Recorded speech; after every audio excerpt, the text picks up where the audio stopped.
Hare Krishna. Dandavat Pranam to all the Vaishnavas listening to me. In the previous session, we reached till 21st question of the 4th chapter of Sambandha, which is on our previous acharyas. So in today's session, we'll start from 22nd question, and before that, let's offer our prayers at the lotus feet of Srila Gurudev and all our previous acharyas. ॐ अज्ञानतिमिरान्धस्य ज्ञानाञ्जनशलाकया चक्षुरुन्मिलितं येन तस्मै श्रीगुरुवे नमः। हे कृष्णा करुणा सिन्धु दीनबन्धु जगत्पते गोपेशा गोपिका कान्ता श्रीराधा कान्ता नमोस्तुते। तद्काञ्चन गौराङ्गी राधे वृन्दावनेश्वरी वृषभानुसुते देवी प्रणमामि हरिप्रिये। जय श्री कृष्ण चैतन्य प्रभु नित्यानंद श्री अद्वैत गदाधर श्रीवासादि गौर भक्त वृंदा। वाञ्छा कल्पतरुभ्यश्च कृपा सिन्धुभ्येव च पतितनां पावनेभ्यो श्रीवैष्णवेभ्यो नमो नमः। हरे Krishna Krishna Krishna Hare Hare Hare Ram Ram Ram Hare Hare.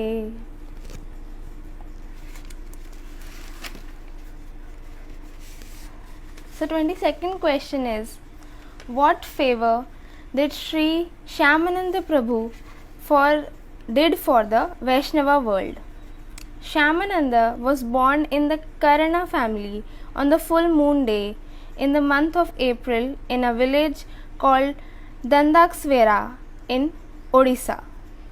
He spent his childhood at home, and as soon as he became a youth, he left home and accepted the renounced order of life. On seeing his renunciation, the devotees of Sri Gauranga Mahaprabhu awarded him the name Dukhi Krishnadas. Realizing that it was useless to perform bhajan without first taking initiation, he took initiation from Sri Hridaya Chaitanya, who was the dear disciple of Sri Gauridasa Pandit, an associate of the Lord. After taking initiation and understanding that it is a disciple's duty to serve his spiritual master, he stayed with his spiritual master and served him. After some time, he took permission from his spiritual master and went to visit the holy places of Vrindavan. After arriving in Vrindavan, he soon received the mercy of the Goswamis, headed by Sri Raghunatha Dasa. The high standard of his renunciation was simply wonderful. Everyone was struck with the wonder by seeing his renunciation. He joined Srinivasa Acharya and Narottam Thakur in Bengal and lived there for a long time, delivering many foolish atheists by preaching devotional service to Krishna. These topics are elaborately described in many Vaishnava books. We have great desire to publish the glories of great personalities in detail. 23rd question is, why were Srinivasacharya and Sri Narottam and Sri Shyamananda Prabhu called Gitacharyas? The three great souls, Srinivasacharya, Sri Narottam and Sri Shyamananda, lived in Vrindavan for some time as the students of Sri Jiva Goswami. With the approval of Sri Jiva Goswami, they arranged the method of performing kirtan. All three of them were expert in the art of music and proficient in Indian classical music. Their lives were one, their goal was one, and they were the most intimate friends. Being encouraged by Sri Jiva Goswami, the three expert and melodious singers went to their respective provinces. These three great souls were the ornaments of the land of God, Bengal. It does not appear that they were as learned in the Sanskrit as Goswamis, because we do not find any Sanskrit books written by them. They were fully mature in knowledge of the mellows of Vraja, expert in Vaishnava conclusions, and proficient in the art of music and singing. After the disappearance of Sriman Mahaprabhu, there was some commotion within the Vaishnava society. Since there was no qualified candidate in the line of Mahaprabhu at that time, and since various ideologies entered the philosophy of Vaishnavism, the land of Gauda Desha became bereft of the administration of an Acharya. Due to his independent nature, Sri Veerachandra Prabhu could not bring all the Gauda Mandal Bhumi under his control. At the same time, there was great confusion among sons of Sri Advaita Prabhu. Gradually, the associates and devotees of Mahaprabhu began to disappear. Taking this opportunity, many preachers of unauthorized sects such as Bala, Sahajiya, Daravesha and Sani sects began to spread their ideology at different places. Taking advantage of the faith of that people had in the names of Sri Chaitanya and Nityananda, these preachers of unauthorized cults began to spread their evil teachings to the unfortunate living entities. Sri Jiva Goswami was the only undisputed Vaishnava Acharya at that time. Although he was a resident of Vraja, on hearing the pathetic condition of Gauda Mandala, he became extremely distressed and immediately sent Srinivasacharya Prabhu, Sri Nirottam Das Thakur and Sri Shyamananda Prabhu to Bengal as acharyas to teach religious principles.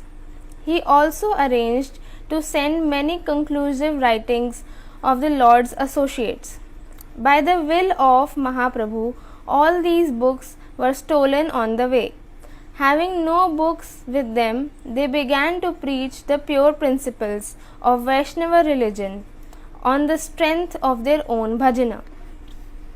24th question is, who was Srila Baldev Vidyabhushan, and what is the difference between Srila Jiva Goswami and Srila Baldev Vidyabhushan? Vidyabhushan Mahashay was a special star in the Gaudiya Vaishnava Sampradaya. Nobody after the 6 Goswamis has done the amount of service that he had done for the Sampradaya. From this we can clearly understand that he was one of the eternal associates of Sriman Mahaprabhu. One Vaishnava books mentions that Sri Gopinath Mishra, an associate of Sri Chaitanya, was an incarnation of Brahma. Gopinath Mishra directly heard Mahaprabhu explain the absolute truth to Sarvabhauma Bhattacharya. Later, Sri Gopinath Mishra appeared as Baldev Vidyabhushan, the commentator of Brahma Sampradaya. The words of the Vaishnavas are always true, and this fact appears to be correct. Some foolish people say that the philosophy of Vidyabhushan is more modern than the philosophy of the Goswamis. We have carefully checked this and found that there is no difference whatsoever between the philosophy of Sri Baldev and Sri Jiva Goswami. The only difference is that to protect the gravity of commentaries of Sri Jiva Goswami, Sri Baldev has used more sophisticated and intellectual words. Still, he did not change the philosophy at all. Both of them stated the same conclusion regarding the absolute truth and the process of worship. 25th question is, what did Sri Bhaktivinoda say about Srila Jagannatha Das Goswami?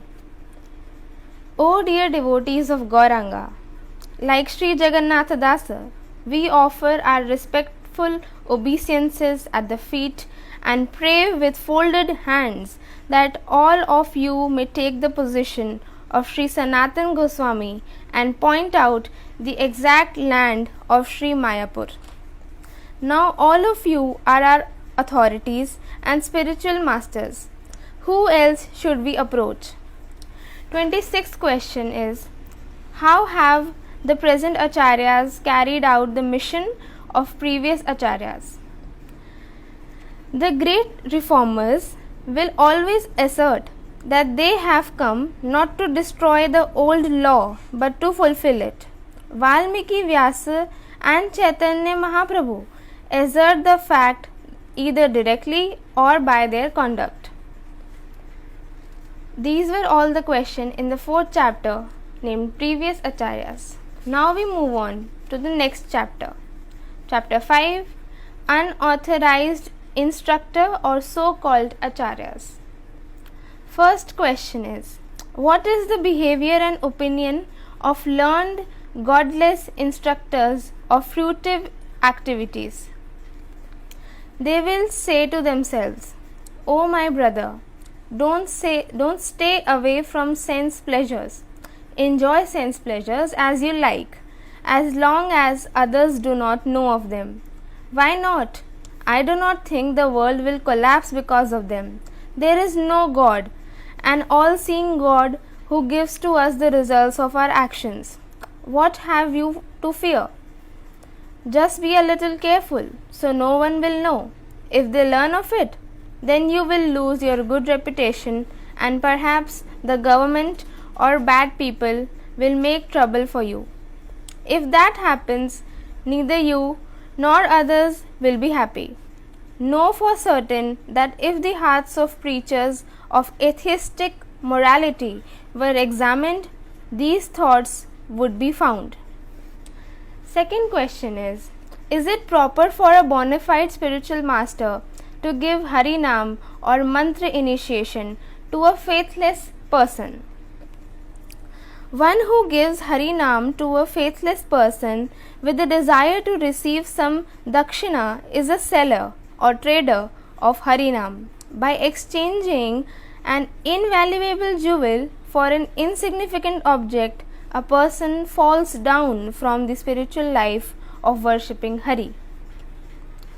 Third question is, can an impostor become a spiritual master? O my mind, your definition of a saintly person is he who is expert in juggling words and you become fully influenced by his association. If you see a cruel person, you show respect to him and fall down at his feet with devotion. Fourth question is, can a sannyasi who has given up the shelter of his spiritual master become an acharya? Even though Ramachandra Puri was a disciple of Madhavendra Puri, he accepted polluted conclusions from the society of dry speculators and preached irreligious principles. As a result, Madhavendra Puri Goswami rejected him and considered him an offender. Then Ramachandra Puri blasphemed and found fault of others. He gave instructions on dry knowledge and thus became neglected by the Vaishnavas. Fifth question is, are the conclusions of a bona fide acharya and an unauthorized acharya the same? After carefully discussing the Vedas and the Vedanta Sutras, the acharyas have drawn two kinds of conclusions. Srimad Sankaracharya preached the philosophy of monism based on the conclusions put forth by sages like Dattatreya, Astavakra and Durvasa. This is one kind of conclusion. The Vaishnava acharyas preach the science of pure devotional service based on the conclusion put forth by great souls like Narada, Prahlada, Dhruva and Manu. This is the other kind of conclusion. These were all the questions in chapter 5. Now we move on to chapter 6 called Sampradaya. First question about Sampradaya is the process of authorized Sampradaya eternal or modern? The system of Sampradaya is extremely necessary.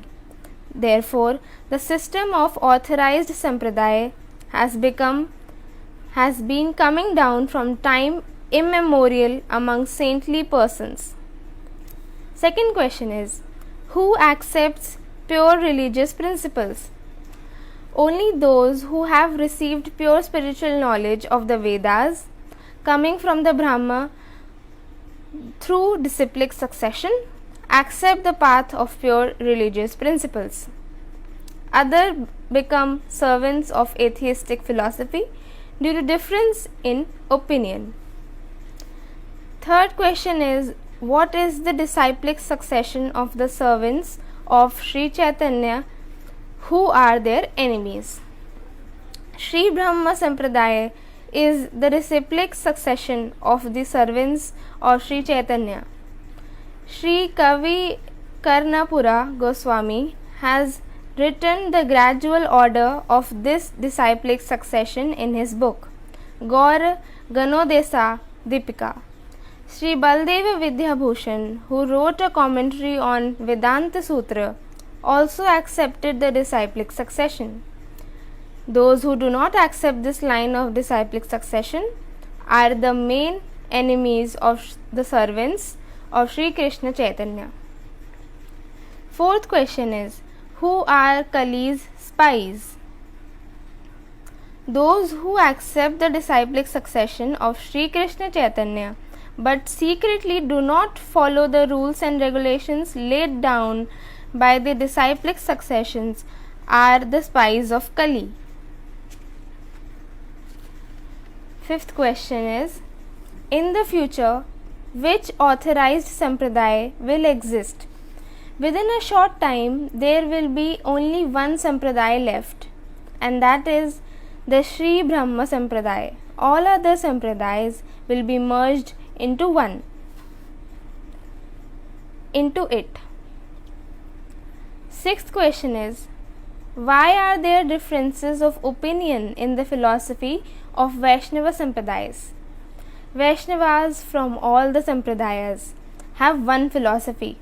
There are only some differences in some insignificant matters. All the Vaishnavas accept that the living entity is a separate truth from the Supreme Lord. All of them have accepted the path of devotional service. Seventh question is accepting a disciplic succession harmful for the living entity? The process of accepting a sampradaya is extremely beneficial for the living entity. If one takes shelter of a bona fide sampradaya, one can easily take shelter of the lotus feet of a saintly person, learn religious principles, discuss spiritual topics, and gradually become detached from worldly affairs. As long as one has a tendency to mingle with persons from unauthorized sampradayas and engage in arguments and counter argument for one's whole life, one can never achieve perfection. Useless people, occasionally seeing some selfish persons from a bona fide sampradaya indulge in sinful activities, condemn the process of bona fide sampradaya. The duty of an intelligent person is to try to purify the sampradaya after joining it. When good items are not available in the market and various artificial items are abundant, it is sensible to reform the market. If someone tries to stop the process of selling, you can never praise his intelligence. The founder acharyas of sampradayas created the system of sampradaya for the benefit of the people of the world. Eighth question is, when did the philosophy of opposing the system of sampradaya started? By discussing the history, we understand that there were never any opinion against the system of sampradaya in this holy land of India. Only since India came in contact with scholars from Western countries have some people become opposed of the system of Sampradaya. Ninth question is, are there more faults or more good qualities in the system of Sampradaya? If one considers the system of Sampradaya, naturally one will find that there are more good qualities than faults. If the major portion of an object is good, even though there are some bad elements, learned people eagerly accept it. 10th question is, do those outside the Sampradaya belong to their own concocted Sampradaya? Persons who present opinions opposed to the system of authorized Sampradaya considers themselves outsiders. Actually, using their concocted theory, they create a new Sampradaya. 11th question, what is the evidence of the philosophy of Vaishnavism is eternal? The constitutional duties of the Vaishnavas existed from the time of creation of living entities. Lord Brahma was the first Vaishnava. Sri Mahadev is also a Vaishnava. The original Prajapatis or progenitors are all Vaishnavas. Sri Narad Goswami, who was born from the mind of Brahma, is also a Vaishnava. The names of those who are specially renowned have been mentioned in history. Actually, we do not estimate how many hundreds of more Vaishnavas there were during the time of Prahlad and Dhruva. Later, the kings from the sun and moon dynasties and many great sages and ecstatics became devotees of Lord Vishnu. In the age of Kali, these things are mentioned about Satya Yuga, Treta Yuga, and Dwapar Yuga. Sri Ramanuja, Sri Madhavacharya, Sri Vishnu Swami, and Sri Nimbaditya Swami of South India brought many thousands of people to pure Vaishnavism. 12th question is, what is the history of fully blossomed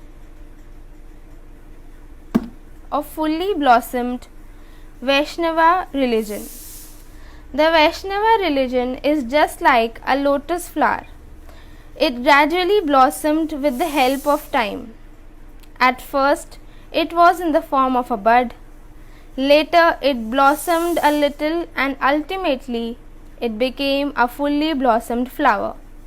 At that time of Brahma, this Vaishnava religion, which consists of knowledge of the absolute truth, devotional service to the Lord, sadhana and love of God,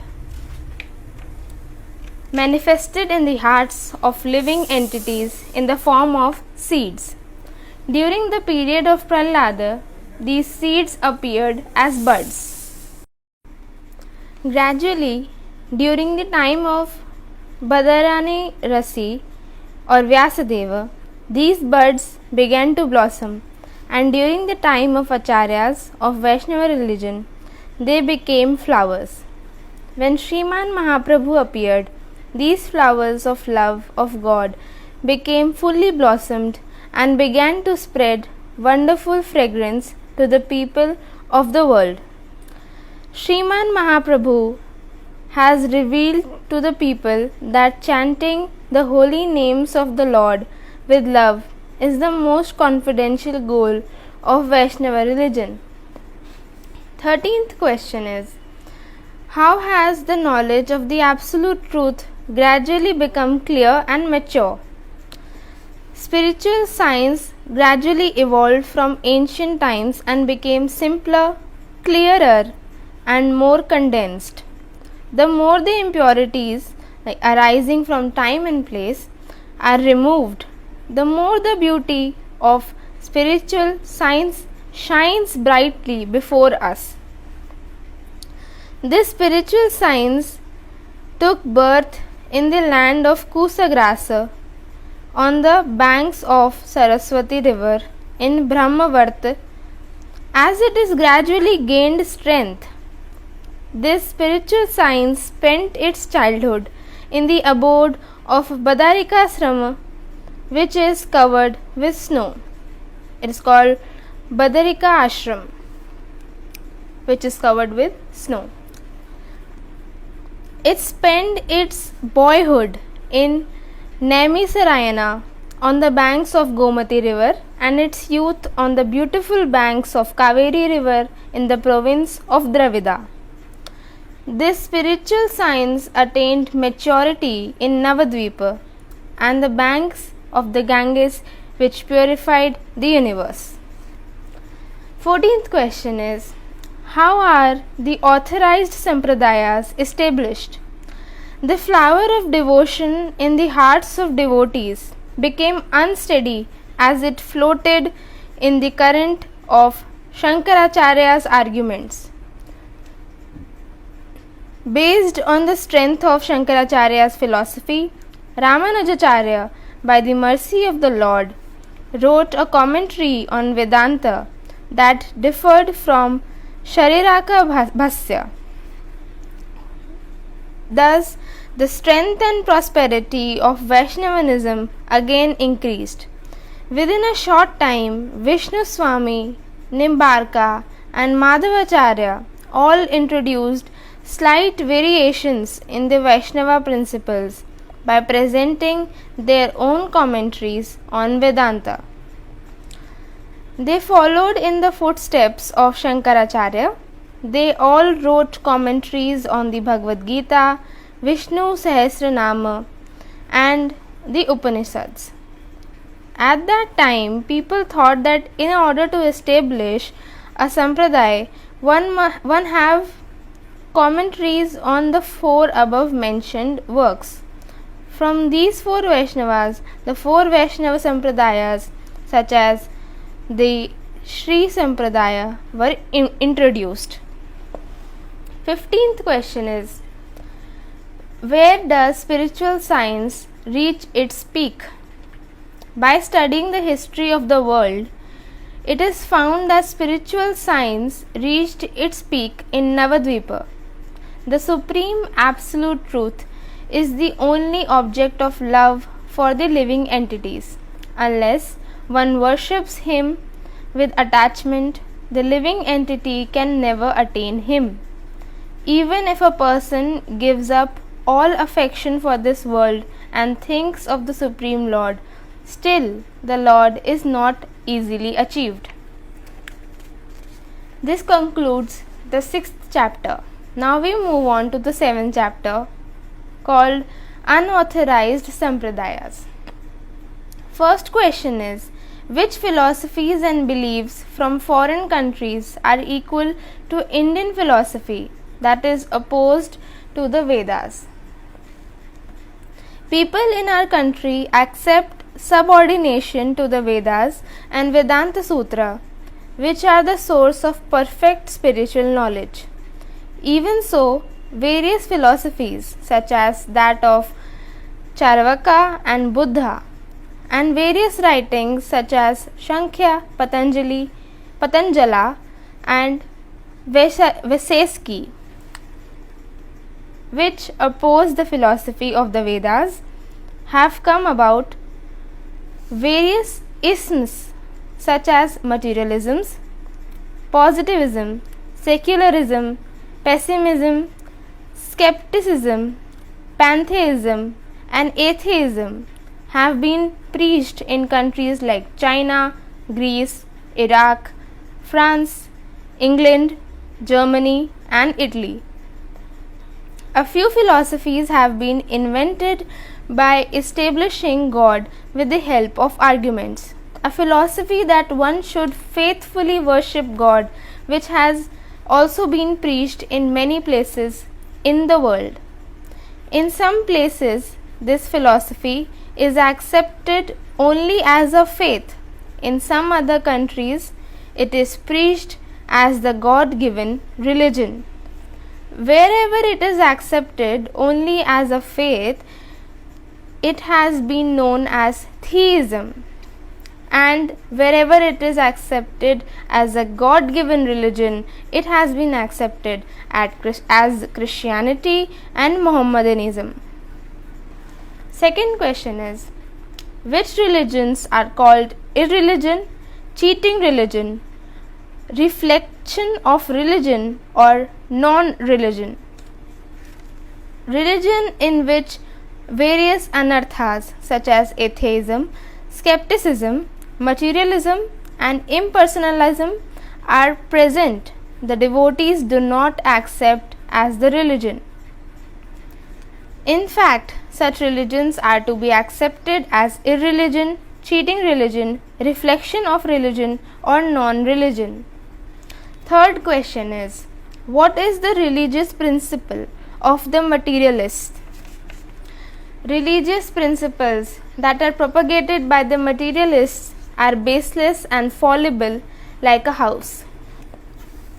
Fourth question is, what are the characteristics of selfish and selfless materialists of India and other countries?